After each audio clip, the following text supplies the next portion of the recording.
Hello students, today we started chapter first from political science. Okay, so the first chapter is democracy in the contemporary world. In this chapter we learn about the policies of Salvador Allende, significance of military coup of 1973, democracy in Chile, Michelle Bachelet introduction, general system in Poland, democracy according to Chile and Poland, end of the colonialism in Ghana. Let's start with first topic, policies introduced by the Salvador Allende.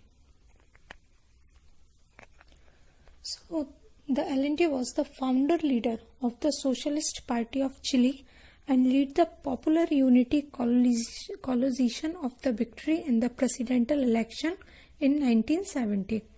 Okay, so Allende had taken several policies related to reform of educational system, free milk for children, and redistribution of land to the landmass for farmers. Okay, and he was opposed to the foreign companies.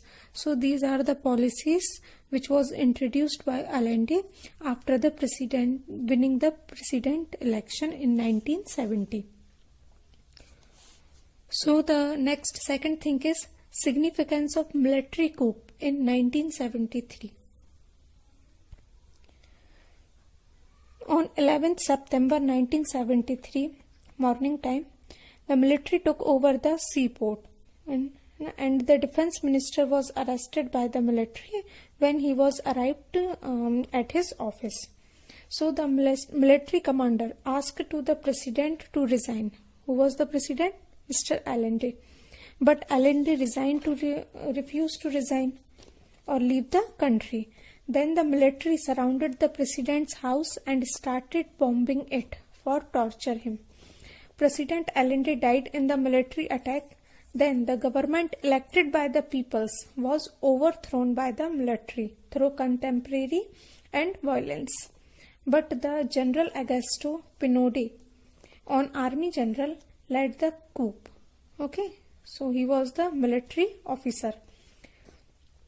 So the government of the United Nations and the America was unhappy with the Allende's rule and is known as with the supported and funded activity that lead to the coup. So the Pinochet became the president of the country and ruled it over the next 17 years after the death of the Allende. So this was the military coup of 1973. Okay. So the next topic is democracy of Chile. That means how the democracy is restored in Chile. So when Pinochet military dictatorship come to an end after he decided to hold an referendum in 1988. Okay.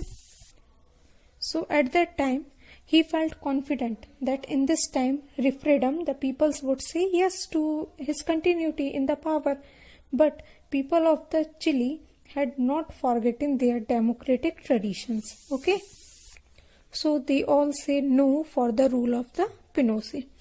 So this led to the Pinochet losing first his political and then his military power, because peoples are not satisfied with their traditional ruling system.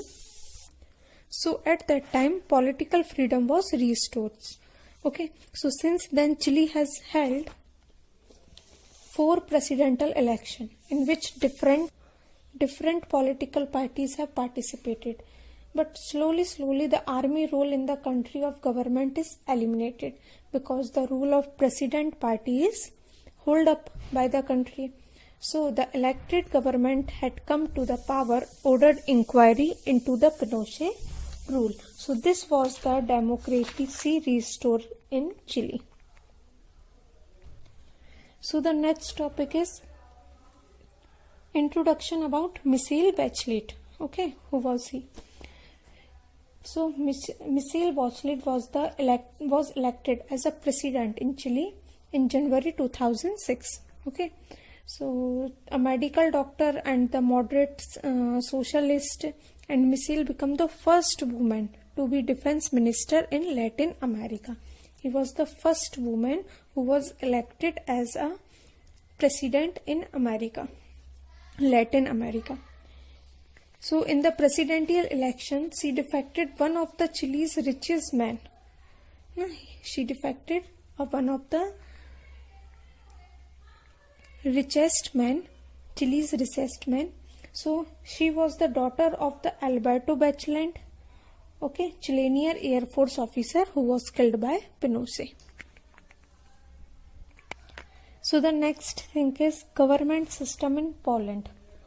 So the Poland was ruled by the Polish United Worker Party. So this was one of the many communist parties that ruled in several countries of East Europe at that time. So in these countries, no other political parties was allowed to function. Okay, so the peoples could not freely choose the leader of the communist party. Those who spoke against this leader or the party then were put in the prison. That means there is for citizens have no right to say anything, to speak anything about the political parties. So the government in Poland was supported and controlled by the government of the Soviet Union, USSR, which was the vast and powerful communist state. So this was the government system of Poland. Next thing is democracy, meaning according to the Chile and Poland. Now, we learn about both stories of Chile and Poland. So according to this, what is democracy? What is the meaning of democracy? So from these two stories, we think just an identity of democracy. So according to this, democracy is a form of government, okay, that allow peoples to choose their ruler through election or through other process.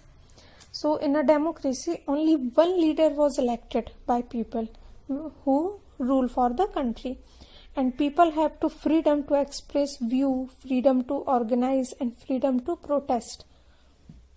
Okay, so this was the characteristic of democracy and rules or right which was provided for the general public. Next thing is end of colonialism in Ghana. Okay, so the Ghana is a country in Western Africa. So the more common experience of the former colonies. So Ghana used to be a British colony named Gold Coast. Okay, so it became independent in 1957.